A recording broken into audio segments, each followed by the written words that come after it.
Me, we're good. Hey, sorry. All right, give me something that tells me that you know what each color represents. All right, and then on the map, there will be a map actually taped to the table. There are going to be circles with numbers. Each one is circling a different terrain feature. You're going to look at that terrain feature. You're going to identify what that is, and then on a sheet of paper to your on the table, there will be numbers 1 through 10. You are going to correlate what number is on the map, and you're going to write in the terrain feature next to that number within 100% accuracy. If you mess it up and you write on the wrong number, that will get you a no-go. All right, and then we're going to give you 22 topographical symbols. I'm going to give you all the names. You're going to give me numbers. If you want to gather over here real quick, I'll show you what I'm talking about.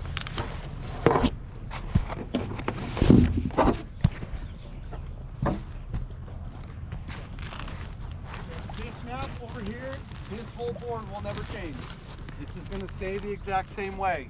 If you have phones, want to take pictures of the map to get all the names that are on there, feel free to. All right, so you have something to study. However, this map will be for you. So when you come up here to practice before you go up, you'll be able to look at this. It tells you all the names.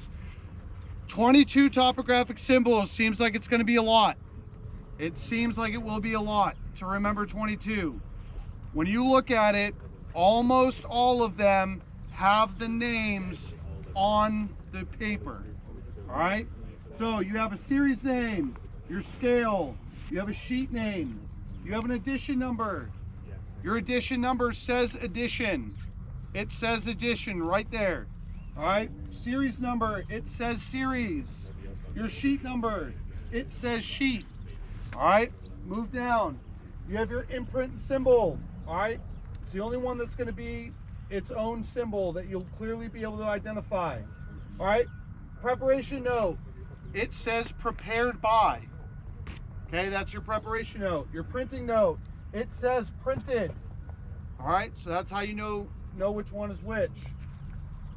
Your declination diagram, all right, you have your spheroid note, your grid note, projection note, your vertical datum note, and your horizontal datum note. It's all these little lines right here. Vertical datum note says vertical datum. Horizontal datum note says horizontal datum. All right, very easy to line up. You have your control note. You have your index to boundaries. It says boundaries. Your adjoining sheets diagram. It says adjoining sheets. All right, elevation guide. It says elevation guide. All right, you have your contour interval note. It says contour interval and then gives you your meters. And then you have your bar scale. All right, so those are going to be your 22. I will give you the name. You will match the number to the name. Does that make sense? All right, are there any questions on this portion? All right, outstanding. If you move back over to the tables, Specialist Stocky will do a run through of resection so you guys know how that's supposed to go. You guys can just gather around this table. You guys can this. Got a lot of people here. Hey, you're gonna teach one too. I think you're gonna teach your own class. Hey, if you want to take half, if you want to split them and bring them over and you show them how to do half come over here, half come over to him. Oh yeah, that works. Just went into a spot where you can see. I guess. All right. Resection. All right, so basically, the steps on your book, you have to do here and but you have to at least do every step, during test week, you will be given 2 points. Those are your known points. For train up, the points you're using is that antenna right there and that blue fucking water tower over there. Alright, so I'm oriented north. My map is oriented north. Alright, next I'm going to look down at my map. I got First things first, and take your compass, you're going to shoot your azimuth to one of your points. You're going to have tickets with PS17 panels on it, and you're going to be able to see, we'll tell you which ones. But for train up, you're going to use these towers out there. So you got your right 320. tower over there. And you're going to add or you're going to subtract your GM angle, which for this map, it is 2.6. Just round it up to 3. Well, your water tower is behind that tree, so we'll just say we're using the tree. So you're going to add your GM angle, so you'll get 323. At that point, you'll get your back azimuth. Both points. So 323 is above 180. You'll subtract 180, and that is. I'm going to find my azimuth. What? I know, my math is hard. Anybody what you got? doesn't know how to 323. like, has anybody not done this with the compass before? 143. Cool. 143. Hey, so with it, to establish your back azimuth, anything that is above 180, you are going to subtract 180. If it's below 180, you are going to add 180. All right? I'm going to shoot my right azimuth. Then you're going to go on your map. What was it? 123. Yeah, 143. 140. You're going to find 143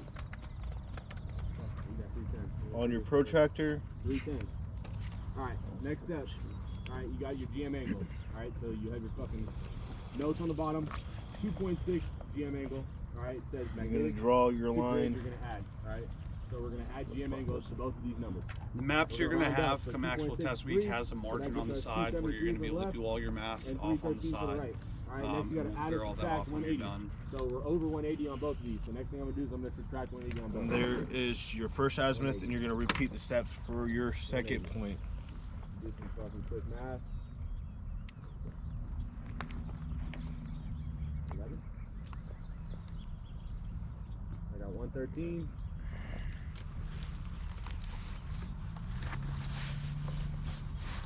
At 278 And 93. plus 3 for your GM angle is 281. 281.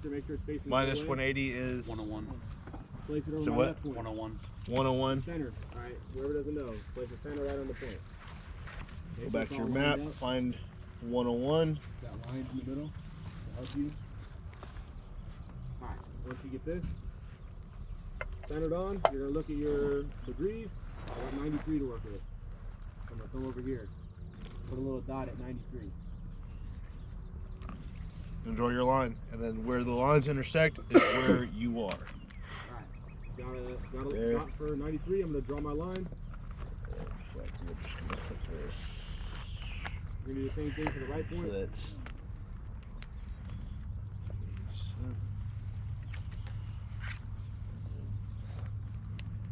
I got 133.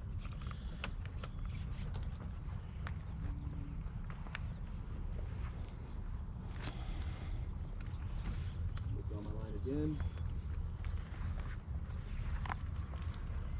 And what's the grid zone identifier for this one? Alright, so I drew my two lines. Now I got Hey, so when you're looking for your grid zone identifier, right, you're going to get 6-inch grid. If you go to the bottom of the map, all right, in this box right here, on the bottom it says grid zone designation. That's going to tell you your 14 Sierra, whatever it might be. We are not using Fort Riley maps for actual test weeks. So if you write 14 Sierra, you're probably going to be a no-go, all right, because it's not going to be an accurate grid. All right, and then just above it, you have your Papa Juliet, or you have your Quebec Juliet, depending on which side of the 00 line you are. 00 is over here. If you look in the corner of this map, you can see where it says Papa Juliet on this side, and Quebec Juliet would be on the other side, all right? You will give us the grid zone identifier as well as the grid zone designation, all right, and then you will give us a 6-digit grid. All right, within at least 100 meters. If you are within 100 meters of us, you'll be a good go. All right, if you give us the wrong grid zone designation, the wrong grid zone identifier, you put Fort Riley stuff, or you give us an 8-digit grid, like we're still gonna grade the 8-digit grid, but we're only gonna give you credit for the first 6 digits. So if you were saying like, oh, well, if you round up, it's a 6-digit grid, okay? All right. But that's how you do resection. Is there any questions on the resection portion? Considering test week, we're not going to be doing them on Fort Riley maps. Nope. So we're going to be testing on Fort Riley. Yes. So, ma'am, if you look, as I said, the pickets that are over there, the pickets are going to correlate to the azimuth from the positions that we have pulled. Okay. So we already have a grid that we've pulled, and then that's what you're going to be going off of, based off those pickets. All right. Any other questions on resection? Yes, sir. Will it be a different difference in grid to magnetic azimuth?